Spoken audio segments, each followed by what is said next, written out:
Hello everyone, welcome to ज्ञान IQ। और अपने करंट अफेयर्स के सेक्शन में मैं फिर से आपका स्वागत करती हूँ काफ़ी दिनों बाद। देखिए, आपकी कुछ नवंबर की बैकलॉग वीडियोस रहती है जो आई थिंक 3 पार्ट्स रहते हैं 16 नवंबर से और 30 नवंबर तक। ठीक है, वो मैं कोशिश करूंगी जल्दी से जल्दी कंप्लीट करने की, लेकिन फिलहाल मैं दिसंबर के कंप्लीट करूंगी पहले। ठीक है, ये बैकलॉग वीडियोस है, इनको किसी ना किसी वीक डेज में डाल दूंगी।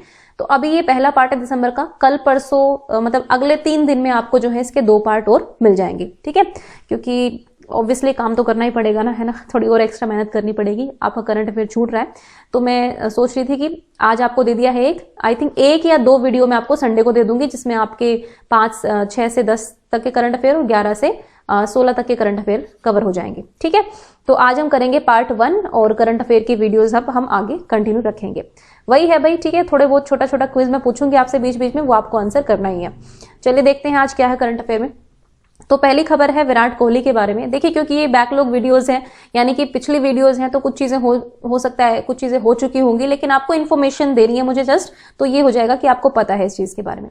तो विराट कोहली का नाम 2 बार लिखा हुआ है यहाँ पर, क्योंकि इन्होंने कुछ कीर्तिमान स्थापित किया है। पहली बात तो ये Virat Kohli has become the quickest batsman to score 22,000 international runs. यानी कि इंटरनेशनल रन्स की बात करें कि अगर अंतरराष्ट्रीय स्तर पर हम देखें कि 22,000 रन कंप्लीट करने वाले सबसे फास्टेस्ट बैट्समैन कह सकते हैं, मतलब सबसे तेज बल्लेबाज बन गए हैं। और दूसरी बात विराट कोहली के बारे में ये है कि ये 12,000 रन पूरे करने वाले ओडीआई मैचेस में, यानी कि वनडे इंटरनेशनल मैचेस में है, इसमें भी फास्टेस्ट बन गए हैं। ठीक है, तो 2 तरह के क्वेश्चन यहाँ पे बन जाते हैं। एक तो 22,000 रनों का है कि टोटल इंटरनेशनल रन्स। अब इंटरनेशनल रन्स में जो है हर तरह के रन्स आते हैं, वो टेस्ट मैचेस हो चाहे T20 हो, लेकिन यहाँ पर ये जो 12,000 है ये केवल ओडीआई के हैं। ठीक है, तो ये आपको चीज याद रखनी है, तो विराट कोहली का नाम आपको याद रखना है। नेक्स्ट है world computer literacy day was observed on 2 अक्टूबर। तो भाई कंप्यूटर लिटरेसी यानी कि आपको कंप्यूटर के बारे में जो आपकी साक्षरता है आपको कितनी ज्यादा है, इसके प्रति अवेयरनेस के लिए हर साल जो है 2 दिसंबर को ये कंप्यूटर लिटरेसी डे मनाया जाता है। और ये कब हुआ था, कौन से ईयर में ये कंप्यूटर लिटरेसी डे मनाना स्टार्ट किया था, वो आप मुझे कमेंट सेक्शन में बताएंगे। भले ही आप गूगल करके बता दीजिए, एटलीस्ट आपको पता चल जाएगा। नेक्स्ट है गीतांजलि राव। ठीक है, एक बहुत ही टैलेंटेड यंग गर्ल है, 15 ईयर्स ओल्ड है। ठीक है, टीनेजर है और इंडियन अमेरिकन है, यानी कि इंडियन ओरिजिन की बच्ची है बट अमेरिकन है नाउ।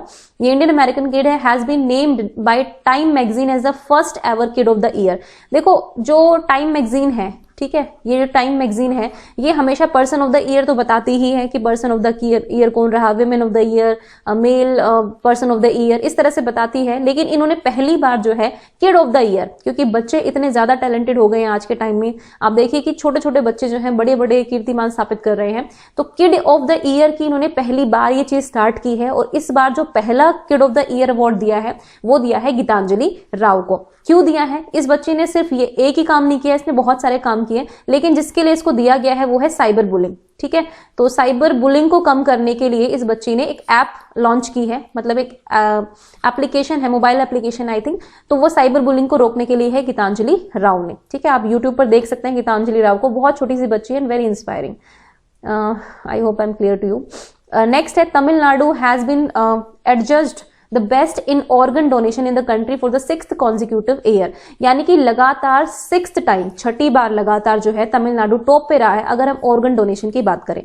देखिए, अगर सपोज आपकी मतलब आप या तो आप पहले ही कंफर्म कर दीजिए, आप कहीं राइटअप में दे सकते हैं कि अगर सपोज मेरी डेथ होती है, किसी की भी डेथ होती है आपकी, तो ये होता है कि आप अपने ऑर्गन डोनेट कर सकते हैं। एक तो ये ठीक है, आपका जो अंतिम संस्कार किया जाता है, मतलब ऑब्वियसली प्लीज बुरा ना माने, मतलब मैं जस्ट बता रही हूँ। तो ऑर्गन डोनेशन जो है आप पहले से भी कर सकते हैं, या फिर आपके फैमिली मेंबर्स भी आपका ऑर्गन डोनेशन कर सकते हैं। लेकिन अगर देखो, ये हर कोई नहीं करता है ना, ये भी एक नोबल कॉज है वैसे तो माना जाता है, लेकिन इन ऑर्गन डोनेशन में जो तमिलनाडु के लोग हैं वो सबसे आगे हैं, कहने का मतलब ये। ठीक है, अगर पूरी कंट्री की बात करें, और ये लगातार 6ठी बार हुआ है, तो ये चीज भी इंपॉर्टेंट है। अब तमिलनाडु की बात हो रही है तो बता दो कि इरोड हल्दी या फिर इरोड टर्मरिक कह लीजिए, इसको जीआई टैग मिला था लास्ट ईयर। फिर तमिलनाडु जो है फर्स्ट रहा है मछली उत्पादन में। ठीक है, मछली उत्पादन में तमिलनाडु फर्स्ट रहा है। और आपको रिवाइज करवा देती हूं, तो जो फर्स्ट इलेक्ट्रिक व्हीकल पार्क है वो भी तमिलनाडु में बना है। इलेक्ट्रिक प्लाजा नहीं है, चार्जिंग प्लाजा दिल्ली में बना है, लेकिन पहला इलेक्ट्रिक व्हीकल पार्क कह सकते हैं जहां पे आपको इलेक्ट्रिक व्हीकल्स नजर आएंगे, वो जो है ये बना है तमिलनाडु में। ठीक है। और तमिलनाडु की एम वीरालक्ष्मी है जो पहली एम्बुलेंस ड्राइवर भी बनी है। तो ये चीजें थी तमिलनाडु के बारे में क्विक रिवीजन। नेक्स्ट है Utpal Kumar Singh has been appointed as a secretary general of Lok Sabha. तो जो उत्पल कुमार सिंह है इनको लोकसभा का जो है महासचिव जो है नियुक्त कर दिया गया है। अब देखिए उत्पल कुमार सिंह जो है एक आईएएस है, ठीक है, आईएएस रह चुके हैं, है अभी सर्विस में। और दूसरी चीज लोकसभा के जो स्पीकर हैं वो कौन है, आप मुझे कमेंट सेक्शन में बताएंगे। नेक्स्ट खबर है उत्तराखंड के बारे में। Uttarakhand has recently launched a scheme called 5 star village postal scheme जो है, देखो ये वैसे तो कई राज्यों में चल रही है लेकिन अभी रिसेंटली इनॉग्रेटेड हुई है एक योजना जिसका नाम है 5 star village postal scheme. Basically यहाँ पे जो पोस्ट मतलब हर गांव को जो है पोस्ट ऑफिस से जोड़ना, इस तरह से कुछ स्कीम है ये, तो देख लेना एक बार, बस आपको ये नाम याद रखना है 5 स्टार पोस्टल स्कीम, ठीक है। अब उत्तराखंड की बात करें तो उत्तराखंड के बारे में बहुत सारी चीजें हैं। एक गंगा अवलोकन, ठीक है, गंगा अवलोकन एक म्यूजियम है, वो स्टार्ट हुआ है हरिद्वार में, ठीक है, ये बहुत ही रिसेंट है। फिर लाइकन पार्क बना है उत्तराखंड में मुंसियारी में। फिर उत्तराखंड में जो है पहली हेलीकॉप्टर सर्विस चली है, मतलब पहली सरकारी प्राइवेट हेलीकॉप्टर सर्विस है या सरकारी है, आई डोंट रिमेम्बर एग्जैक्टली, पर एक हेलीपैड सर्विस स्टार्ट हुई है, हेलीकॉप्टर सर्विस, जो कि होगी कहाँ से, देहरादून से गोचर तक, ठीक है, गोचर सिटी है उत्तराखंड में ही। उसके बाद उत्तराखंड जो है इसकी जो सेकंड कैपिटल है, समर कैपिटल, वो है गैरसैंण जो है समर कैपिटल है। पहली जो है स्नो लेपर्ड कंजर्वेटरी जो है वो उत्तरकाशी जिले में उत्तराखंड की ही बनी है, ठीक है। और होप पोर्टल जो है इन्होंने स्टार्ट किया था। तो बहुत सारी चीजें हैं उत्तराखंड के बारे में। नेक्स्ट है national pollution control day was observed on 2 दिसंबर। देखिए नेशनल पोल्यूशन कंट्रोल डे क्यों मनाया जाता है, अगर आपको पता है तो कमेंट सेक्शन में कमेंट जरूर करिएगा। ये 2 दिसंबर को भी मैंने आपको बताया था कंप्यूटर लिटरेसी है, तो वो वर्ल्ड कंप्यूटर लिटरेसी डे 2 दिसंबर को मनाया जाता है। लेकिन ये नेशनल है, यानी कि सिर्फ इंडिया के लेवल पर मनाया जाता है, भारत के स्तर पर मनाया जाता है। और ये बेसिकली मनाया जाता है, आपको याद होगी, भोपाल गैस ट्रेजेडी, ठीक है, ट्रेजेडी। तो ये भोपाल गैस ट्रेजेडी तो थी, ये मतलब भोपाल में एक बहुत ही खतरनाक गैस जो है वो लीक हो गई थी एक प्लांट से, और उसमें बहुत लोगों की जान गई थी। तो उस दिन के याद में इसको पोल्यूशन को कंट्रोल करने के लिए, क्योंकि वो भी एक तरह का पोल्यूशन है, ये दिन मतलब ये हर साल मनाया जाता है। अब आप मुझे कमेंट सेक्शन में ये बताएंगे कि भोपाल गैस त्रासदी जो है वो कौन से सन में हुई थी, कौन से ईयर में हुई थी, और कौन सी गैस थी, उस गैस का नाम आप मुझे कमेंट सेक्शन में बताएंगे, क्योंकि ये क्वेश्चन जीके में बहुत बार पूछा जाता है कि भोपाल गैस जो लीकेज हुई थी उसमें गैस कौन सी थी, ठीक है। तो ये आप कमेंट सेक्शन कर देना। नेक्स्ट है SpiceJet airline has launched India's first dedicated freighter service to Leh in Ladakh. देखो ये फ्रीटर सर्विस कुछ नहीं होता, बस सामान लाद लाद कर लेकर जाता है ये प्लेन जो होता है, ठीक है। तो स्पाइसजेट ने पहला स्टार्ट किया है, जो इंडिया का पहला होगा, डेडिकेटेड होगा फ्रीटर सर्विस के लिए, लेह इन लद्दाख। तो पहली जो इसकी फ्लाइट गई है वो दिल्ली से लेह गई है, ठीक है, और दिल्ली से ले लेके गए हैं कार्गो सप्लाईज लेकर, ठीक है, कार्गो सप्लाईज लेकर ये लोग गए हैं। ओके, नेक्स्ट है Varsha Joshi has been appointed as a new chairperson of national dairy development board. तो NDDB, ठीक है, इसकी जो नई चेयरपर्सन बनी है वो बनी है वर्षा जोशी। अब डेयरी की बात हो रही है तो इसका जो हेड ऑफिस है वो आप मुझे बताइए कहाँ पर है, नेशनल डेयरी डेवलपमेंट बोर्ड का। और जो हमारे मिल्क मैन थे जिन्होंने दुग्ध क्रांति लेकर आए थे वो इंडिया में, वो थे वर्गीस कुरियन, तो उनका नाम भी आपको याद रखना है, बहुत बार एग्जाम में पूछा जाता है। Next, Scotland has become the first country in the world to make sanitary products free. तो जितने भी आपके सैनिटरी प्रोडक्ट्स होते हैं, सैनिटरी पैड्स होते हैं, जो भी हैं, वो सारे इन्होंने फ्री कर दिए हैं। तो Scotland is the first country, ठीक है, तो ये पहली कंट्री बनी है, तो इंपॉर्टेंट क्वेश्चन बन जाता है। Next, New Zealand has recently declared climate emergency. तो उन्होंने एक आपातकाल लगाया, जलवायु आपातकाल लगाया है, क्लाइमेट के नुकसान को देखते हुए इमरजेंसी लगाई है, और डिसाइड किया है कि ये अपने आप को कार्बन न्यूट्रल कर लेंगे 2025 तक। दैट इज वेरी क्विक, मतलब हम कह सकते हैं कि बहुत जल्दी है, क्योंकि EU का टारगेट और जर्मनी का अगर हम टारगेट माने तो इनका टारगेट 2050 तक ही अपने आप को कार्बन न्यूट्रल कर लेंगे। लेकिन देखते हैं, क्योंकि न्यूजीलैंड इतनी बड़ी कंट्री नहीं है, मतलब बड़ी है बट जनसंख्या इतनी ज्यादा नहीं है, और काफी मतलब ऑब्वियसली अलग थलग पड़ते हैं ऑस्ट्रेलिया एंड न्यूजीलैंड। तो देखते हैं, लेट्स सी कि क्या होता है, बट अभी इन्होंने 2025 तक ये डिसाइड किया है। चलिए नेक्स्ट देखते हैं। SEBI has launched the securities market trainers programme smarts. तो एक प्रोग्राम स्टार्ट किया है इन्होंने स्मार्ट्स के नाम के, जिसकी फुल फॉर्म है सिक्योरिटीज मार्केट ट्रेनर्स प्रोग्राम। तो अब जो सेबी है, देखिए म्यूचुअल फंड्स को भी सेबी देखता है, ये अभी ये स्टार्ट करेगा, खैर ये तो एक जस्ट एक प्रोग्राम है। और सेबी का मुख्यालय कहाँ है, ये आप मुझे मतलब इसका हेडक्वार्टर कहाँ है ये मुझे आप कमेंट सेक्शन में बताइए। और Ajay Tyagi is the chairperson. Next है according to US air quality index. तो एक यूएस का एक एयर क्वालिटी इंडेक्स है जिसमें ये देखा जाता है कि किस शहर की कितनी ज्यादा हवा खराब है। ठीक है, तो अगर यहाँ पर टॉप 3 की बात करें तो ये बहुत ही निराशाजनक भी है हमारे लिए, हमारी कंट्री के लिए एंड पूरे एशिया महाद्वीप के लिए, साउथ एशिया के लिए कह सकते हैं आप। क्योंकि देखिए नंबर 1 पर है लाहौर पाकिस्तान में, नंबर 2 पर है new Delhi India and number 3 Kathmandu Nepal. ठीक है, तो हम और हमारे पड़ोसी देश आगे हैं सबसे ज्यादा पोल्यूटेड सिटीज के नाम पर। रीजन सबसे बड़ा रीजन तो पॉपुलेशन ही है अकॉर्डिंग टू मी, क्योंकि जब तक पॉपुलेशन कम नहीं होगी आपको रिसोर्स चाहिए ही होंगे। अब रिसोर्स, क्योंकि लोग भूखे नहीं मर सकते, सरकार उनको मरने तो ऑब्वियसली मरने तो देती है लेकिन दिखावे के लिए ही सही, लेकिन कुछ रिसोर्स तो हमें चाहिए होते हैं और रिसोर्स अगर हमें चाहिए तो हम ऑब्वियसली एनवायरमेंट को हार्म करेंगे और इस चीज में जो है पोल्यूशन बहुत ज्यादा बढ़ जाता है। और पॉपुलेशन ज्यादा होने से गाड़ियां ज्यादा खरीदी जाती हैं और लोग, मतलब समझिए तो सब कुछ इंटरकनेक्टेड है, सब कुछ लिंक्ड है। तो दिल्ली तो वैसे भी टॉप पे रहती है पोल्यूशन में, है ना। तो अब यूएसए क्वालिटी इंडेक्स ने बता दिया कि सबसे ज्यादा हवा खराब है लाहौर की, सेकंड नंबर पे न्यू दिल्ली है एंड थर्ड नंबर पे है Kathmandu. That is very very disappointing. चलिए नेक्स्ट देखते हैं। Bihar will hold a bird festival for the first time as part of its initiative to save migratory birds. ठीक है, तो देखो एक फर्स्ट कंजर्वेटरी भी इन्होंने खोली थी भागलपुर डिस्ट्रिक्ट में, बिहार ने बर्ड कंजर्वेटरी थी कुछ। ठीक है, और अब ये जो है कह रहे हैं कि भाई हम एक बड़ा सा फेस्टिवल मनाया करेंगे, बर्ड फेस्टिवल, और इसमें हम अवेयर करेंगे लोगों को कि जितनी भी माइग्रेटरी बर्ड्स हैं जो एक जगह से दूसरी जगह पर चली जाती हैं, इनको बेसिकली बचाया जाए। ठीक है, तो ये भी चीज़ आपको याद रखनी है। और अभी बिहार में रिसेंटली एक ग्लास ब्रिज भी लॉन्च हुआ है, आई होप कि आप लोगों ने पिक्चर देखी होगी। नेक्स्ट है अकॉर्डिंग टू WHO यानी कि World Health Organisation, India has recorded the highest reduction in malaria cases in South East Asia.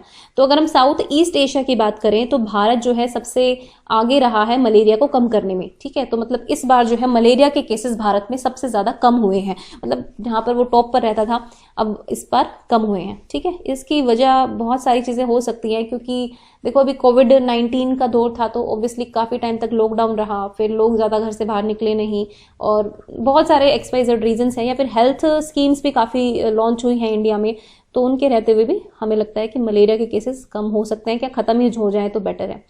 Next है the first edition of health care future summit to take place. Sorry थोड़ा printing में error है, printing कह रही हूँ, typing में error थोड़ा सा। The first edition of health care future summit जो है ये to take place virtually from 6 to 8 दिसंबर, यानी कि हो चुका होगा। ठीक है, ये क्योंकि बैकलॉग वीडियो है तो इसमें थोड़ा ऐसे ही टाइप हो गया, देख लेना, क्योंकि दुबई में हुआ है ये फर्स्ट एडिशन जो है इसका हेल्थ केयर फ्यूचर समिट का, लेकिन ये वर्चुअल था तो पार्टिसिपेट तो बहुत लोगों ने किया है, लेकिन दुबई जो है इसका एक तरह से कह सकते हैं होस्ट रहा है। और दुबई में ICC का हेडक्वार्टर भी है, इंटरनेशनल क्रिकेट काउंसिल का हेडक्वार्टर भी दुबई में ही है, ये भी याद रखिए। उसके बाद Nongpok Sekmai has been selected as the best police station in the country for 2020। तो नोंगपोक सेकमई पुलिस स्टेशन है एक, और ये कहां पर है, किस शहर में है या फिर किस स्टेट में है, स्टेट पूछेंगे तो स्टेट कौन सा है ये आप मुझे कमेंट सेक्शन में बताएंगे, मैं जानबूझकर नहीं बता रही हूँ ताकि आप लोग भी थोड़ा सा सर्च करें। तो नोंगपोक सेकमई जो है इस बार का बेस्ट पुलिस स्टेशन रहा है 2020 का, और ये इस तरह का क्वेश्चन लास्ट टाइम भी पूछा गया था किसी ना किसी एग्जाम में, तो आप जरूर इस चीज को याद रखें, नोंगपोक सेकमई। ठीक है, इस कौन से शहर में है या आप शहर बोल रही हूँ, कौन सी स्टेट में है आप मुझे कमेंट सेक्शन में बताएंगे। India has got 8th rank in global terrorism index. तो इंडिया को जो है ग्लोबल टेररिज्म, मतलब जहां पर टेररिज्म का जो मैं कह सकती हूँ कि जहां पर आतंकवाद सबसे ज्यादा है, तो उस लिस्ट में भारत जो है 8वें स्थान पर है। और इसमें जो साउथ एशिया है वो सबसे ज्यादा अफेक्टेड एरिया है, मतलब यहाँ पर सबसे ज्यादा टेररिज्म है साउथ एशिया की बात अगर हम करते हैं तो। ठीक है, और इसमें नंबर 1 पर कौन रहा है वो आपको बता देती हूँ एक बार, टॉप 3 कंट्रीज जाना। हाँ, नंबर 7 पर तो रहा है पाकिस्तान, मतलब इंडिया से एक कदम ऊपर ही है, 8वें पर अगर इंडिया है तो 7 पर पाकिस्तान है। फर्स्ट नंबर पर रहा है अफगानिस्तान। ठीक है, और सेकंड की बात करें तो इसमें रहा है Iraq, because of lot of reasons. Afghanistan में तो तालिबान का कब्जा है, ये आपको पता है। ओके, और थर्ड नंबर की बात करें तो नाइजीरिया, बोको हरम करके कुछ एक आतंकवादी संगठन, आई थिंक वो नाइजीरिया में एक्टिव है। ठीक है, not sure about it, but इतना मेरी थोड़ी नॉलेज के हिसाब से बता रही हूँ। नेक्स्ट है UK has become the first country to approve Pfizer BioNTech कोविड-19 वैक्सीन फॉर पब्लिक यूज। ठीक है, तो खैर ये न्यूज आप लोगों को पता ही होगी कि ये जो वैक्सीन है इसको पब्लिक बेसिस पर यूज किया जाएगा यूके में, और यूके ने इसको परमिशन भी दे दी है। देखो रशिया में जो है एक वैक्सीन डेवलप हुई थी स्पुतनिक V, उसका आई थिंक जो रशियन प्रेसिडेंट थे उन्होंने अपनी बेटी को इंजेक्ट किया था पहली बार, लेकिन उसकी जो रिलायबिलिटी है वो ज़्यादा नहीं बता रहे हैं ना, मतलब उसको कोई यूज़ भी नहीं करना चाह रहा है। But this is the first reliable Covid vaccine जिसका बेसिकली पब्लिक लेवल पर यूज़ होगा। और अभी यूके में आई थिंक 1-1.5 महीने के बाद हो सकता है कि ये इंडिया में भी आ जाए, या फिर अगले 1 महीने में आ सकती है मोस्ट प्रोबेबली। तो ये भी वैक्सीन लगनी स्टार्ट हो जाएगी होपफुली, ठीक है। तो इसका नाम याद रखिए, ये पहली ऐसी वैक्सीन है जो मतलब पब्लिक यूज़ के लिए बनाई गई है। तो यूके में ये स्टार्ट हो गई है लगनी, बस ये आपको याद रखना है, मतलब अप्रूव कर दिया है, आई थिंक स्टार्ट तो नहीं हुई अभी। नेक्स्ट देखते हैं, Hissein Brahim Taha has been elected secretary general of the Organisation of Islamic Cooperation, यानी कि OIC, वेरी इंपॉर्टेंट ऑर्गेनाइजेशन। तो हिसैन ब्राहिम ताहा, ठीक है, नाम ऐसा है कुछ, चैड से हैं ये, ठीक है, चैड नाम की कंट्री है, तो चैड से हैं ये, हिसैन ब्राहिम ताहा चैड कंट्री से हैं और ये बने हैं सेक्रेटरी जनरल OIC के। OIC का गठन कब हुआ था, कौन से ईयर में इसको बनाया गया था, ये आप मुझे कमेंट सेक्शन में कमेंट करेंगे। नेक्स्ट है, Lucknow has become the 9th city in India to have raised funds by issuing municipal bonds. देखिए, जो म्युनिसिपल बॉन्ड्स है सरकार उठाती है, कुछ एक टारगेट रखती है कि हम इन बॉन्ड्स को इतने % पे इंटरेस्ट देंगे, लोग खरीदेंगे, और फिर पैसा जो है रेज करने की कोशिश करती है। तो आई थिंक 2000 करोड़ का टारगेट रखा है लखनऊ म्युनिसिपल कॉर्पोरेशन ने, और ये 9th सिटी बन गई है इंडिया में ऐसा करने वाली। पहली कौन थी जिन्होंने म्युनिसिपल बॉन्ड्स जो है इशू किए थे, कौन सी सिटी थी, वो आप मुझे कमेंट सेक्शन में बताएंगे। लखनऊ इज द 9th, ठीक है, Lucknow.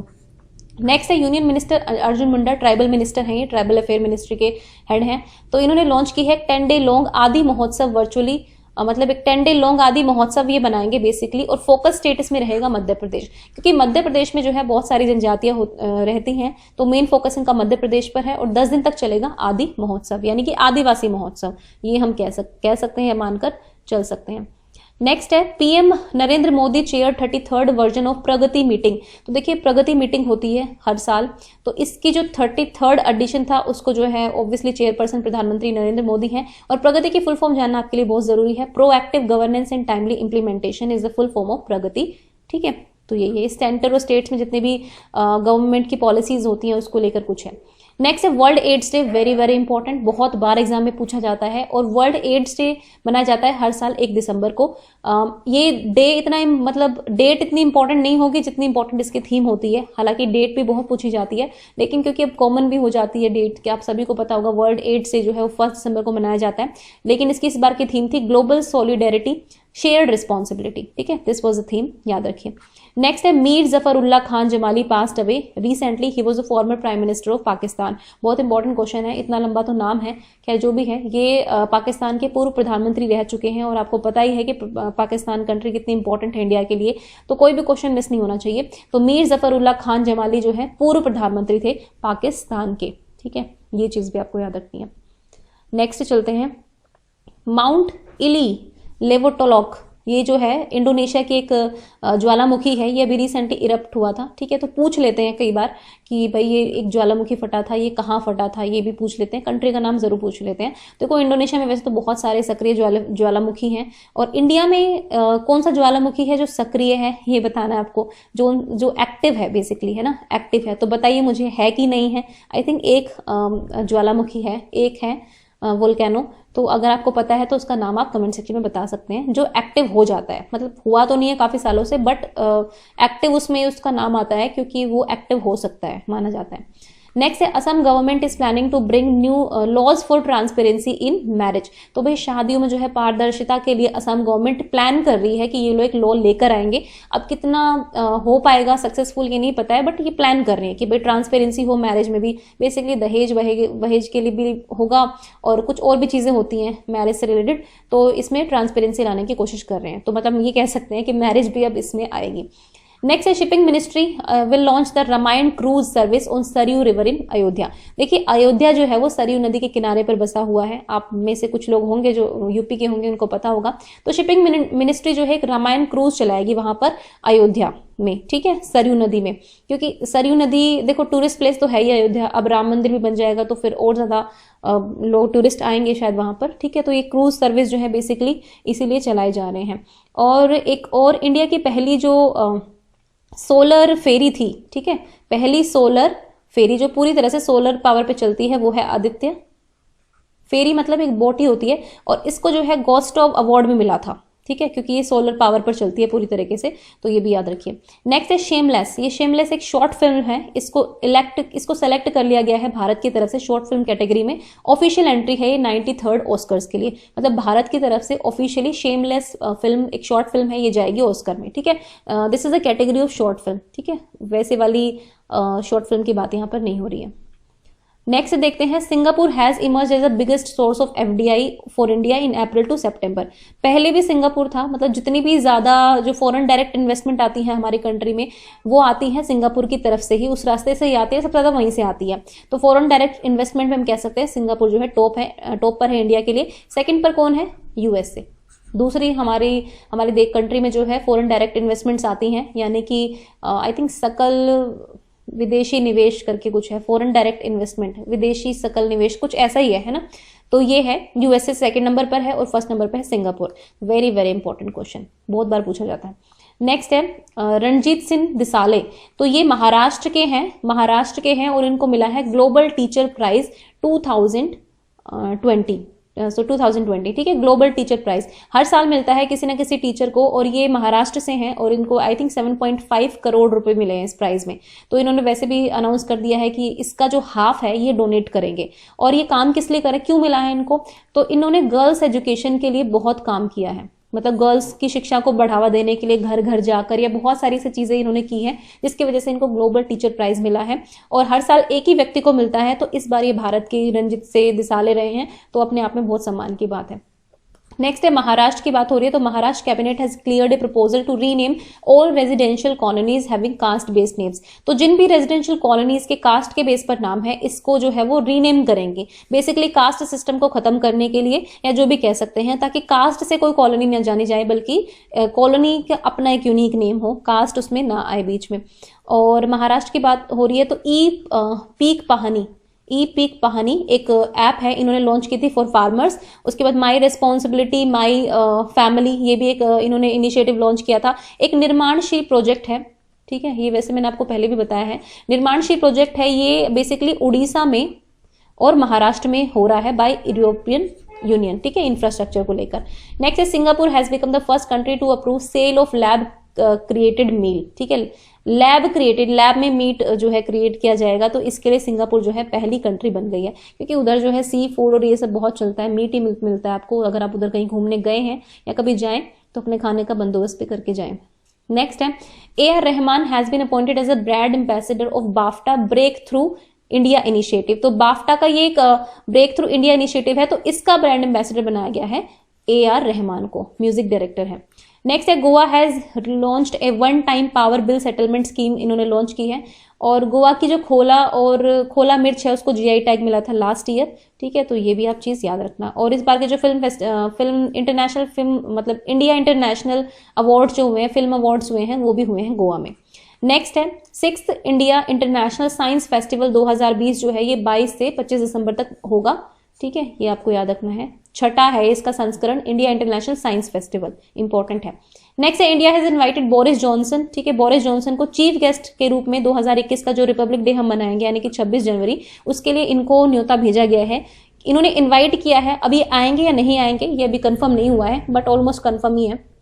And who is Boris Johnson? He is the PM of UK, ठीक है, यूनाइटेड किंगडम के PM है बोरिस जॉनसन। नेक्स्ट देखते हैं स्टेफनी फ्रैपर्ट जो है ये पहली फीमेल बन गई है, फीमेल रेफरी बनी है जिन्होंने किसी main UEFA champions league match की रेफरी बनी है ये पहली, ठीक है। तो ऐसा कभी इतिहास में नहीं हुआ है कि UEFA चैंपियंस लीग में किसी भी फीमेल ने रेफरी की है, वो भी मेंस का अगर मैच चल रहा हो, लेकिन ये पहली ऐसी बन गई है स्टेफनी फ्रैपर्ट। ये कौन सी कंट्री की है ये आपको मुझे कमेंट सेक्शन में बताना है। नेक्स्ट है dictionary.com has declared word pandemic as the word of the year. तो देखो इस बार के जितने भी वर्ड ऑफ द ईयर बनेंगे ना वो सारे बनेंगे बेसिकली कोविड-19 से, क्योंकि सबसे ज्यादा सर्च हुआ है ये चीज, लेकिन सबके अपने अलग अलग हैं। अब dictionary.com ने जो है पेंडेमिक वर्ड को बताया है कि ये सबसे ज्यादा सर्च किया गया है उनके अकॉर्डिंग, ठीक है। अगर हम बात करें कैम्ब्रिज की, कैम्ब्रिज डिक्शनरी जो है उसके अकॉर्डिंग जो है वर्ड रहा है क्वारंटीन, ठीक है, तो क्वारंटीन वर्ड रहा कैम्ब्रिज के अकॉर्डिंग। dictionary.com और एक और है, उन्होंने दोनों ने ही पेंडेमिक बताया।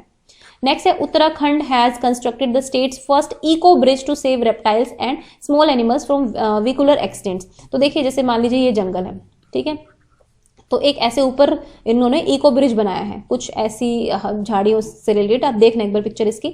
और नीचे आप देखो व्हीकल्स चलते हैं, तो इंसेक्ट हो गए, रेप्टाइल्स हो गए, तो एक्चुअल ये इस पे चल पाए, वो गिरे ना नीचे या जो भी हैं, और वो मतलब व्हीकल्स के नीचे आके उनकी डेथ ना हो, इस तरह से कोई एक स्कीम है, ठीक है। तो ये इको ब्रिज बनाया है, उत्तराखंड इज द फर्स्ट, मतलब स्टेट का पहला है, वैसे तो कई जगह पे है लेकिन स्टेट का पहला है।